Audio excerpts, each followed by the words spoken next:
एक युवक की शादी को अभी कुछ ही दिन बीते थे। शादी के बाद पहली बार युवक अपनी नई नवेली दुल्हन को घुमाने फिराने के इरादे से घर से निकलता है। दोनों पति पत्नी पहले एक मंदिर में दर्शन करते हैं और फिर पास में ही एक पिकनिक स्पॉट पर घूमने के लिए पहुंच जाते हैं। दोनों हाथों में हाथ डाले वहां घूम रहे थे कि तभी 5 से 6 युवक उनके पास पहुंचते हैं। सभी युवक नशे की हालत में थे और उनके तन पर कपड़े भी पूरे नहीं थे।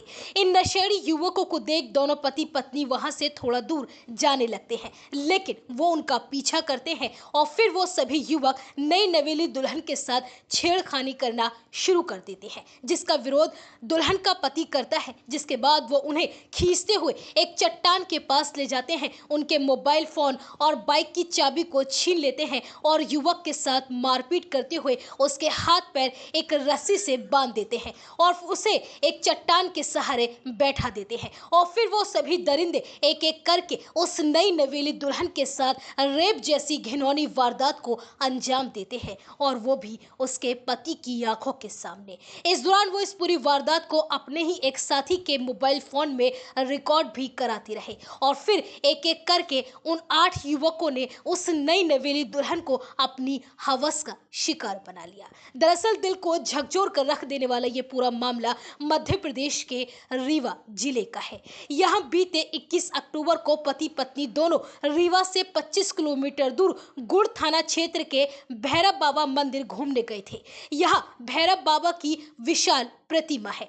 भैरव बाबा के दर्शन के बाद दोनों पति पत्नी मंदिर से थोड़ी ही दूर एक पहाड़ी के पास गए और वहां घूमने लगे। वहां पर थोड़ी दूर में कुछ युवक शराब पी रहे थे। उन्होंने पति पत्नी को अकेला देखा तो उनके पास पहुंच गए, जिसके बाद उन युवकों ने पति को पेड़ से बांध दिया और इसके बाद पत्नी के साथ दुष्कर्म की वारदात को अंजाम दिया। सभी युवक 1 से 1.5 घंटे तक दोनों पति पत्नी के साथ हैवानियत करती रही। यही नहीं, आरोपियों ने इसका एक वीडियो भी बना लिया और वायरल करने की धमकी देते हुए पति पत्नी को छोड़ दिया, जिसके बाद पति पत्नी आरोपियों के खिलाफ शिकायत दर्ज कराने पहुंचे। लेकिन सोमवार को ही इस घटना की एफआईआर कराने दंपति थाने के चक्कर काटते रहे, जिसके बाद पुलिस ने मंगलवार को इस मामले की शिकायत दर्ज की, जिसके बाद पुलिस ने कार्यवाही करते हुए इस वारदात में शामिल सभी 8 आरोपियों की पहचान कर उन्हें गिरफ्तार कर लिया। पुलिस ने बताया कि इनमें से 5 आरोपियों ने महिला के साथ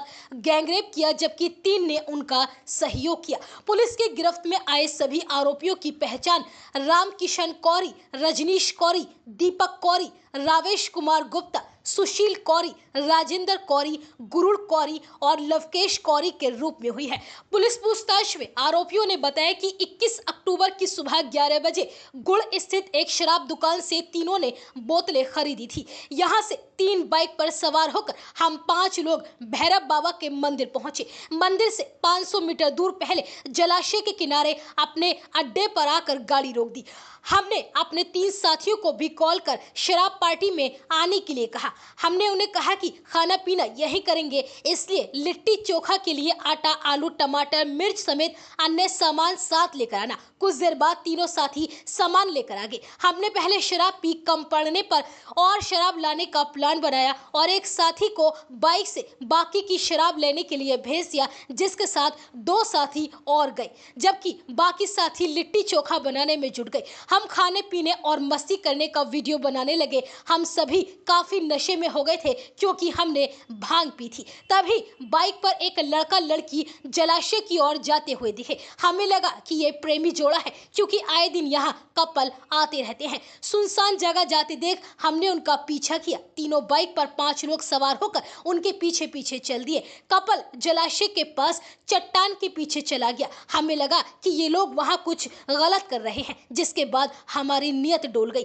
हम चट्टान के पीछे उनके पास पहुंच गए। हमें देखकर वो डर गए और भागने लगे। हमने उन्हें घेर लिया और फिर लड़की से छेड़खानी शुरू कर दी और दूसरे साथी ने उस लड़के को पीछे से पकड़ लिया। हमने लड़के को पीटा तो लड़की छोड़ देने की गुहार लगाने लगी। वह हमारे पैर पकड़ने लगी। हमने मारपीट करते हुए उनके मोबाइल और बाइक की चाबी छीन ली और फिर बाकी के 3 साथियों को कॉल करके कहा कि अच्छे मुर्गे फंसे हैं, जल्दी आओगे तो फायदे में रहोगे। जिसके बाद 2 लड़कों ने लड़की को पकड़कर खींचा और उसे चट्टान के पीछे ले गए। यहाँ एक एक करके उसके साथ दुष्कर्म किया और इसी बीच बाइक से अन्य तीनों आरोपी भी आ गए। पुलिस ने बताया कि सभी आरोपियों ने इतनी क्रूरता की कि दुष्कर्म के बाद आकर बंधक बने लड़के को मारते और फिर साथी को दुष्कर्म करने के लिए भेजते। दुष्कर्म पीड़िता ने जब उनका विरोध किया तो एक आरोपी गुस्से में उसके सिर पर शराब की बोतल भी फोड़ देता है। फोड़ती हुई बोतल को लड़के के गले में अड़ाकर उसे धमकाया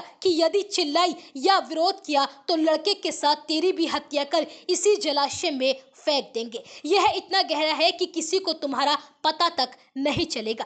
इन्हीं में से एक आरोपी वीडियो बना रहा था जबकि एक युवक बाहर खड़े होकर उनकी निगरानी कर रहा था। करीब 1 घंटे तक हैवानियत के बाद गालियां देते हुए उन्होंने दोनों से मारपीट की। पुलिस ने बताया कि लड़की बेहोश हुई तो लड़का उसकी मदद करने के लिए पहुंचा। इस पर सभी आरोपियों ने उसे फिर से पीटा और उसे खींचकर दूर ले गए। थोड़ी देर के बाद लड़की को होश आया तो वह चट्टान के सहारे खड़ी हुई। उसने हाथ जोड़कर छोड़ देने की गुहार लगाई। उसने किसी को कुछ नहीं बताने के लिए भी कहा। उसने हाथ जोड़कर कहा कि मोबाइल और चाबी लौटा दो, मैं किसी को कुछ नहीं बताऊंगी। इस पर एक आरोपी सुशील ने रौब झाड़ते हुए धमकाया और बोला कि एसपी कलेक्टर भी मेरा कुछ नहीं बिगाड़ सकते, मैं मीडिया प्रभारी का बेटा हूं, यह हमारा रोज का काम है। इतना कहते हुए सभी हंसने लगे। डरी सहमी लड़की को शर्मिंदा करते हुए करीब 15 मिनट तक उसे धमकाते रहे। इसके बाद मोबाइल और चाबी लौटाकर उन्हें वहां से भगा दिया। फिर पीड़ित पति पत्नी भी वहां से चले गए।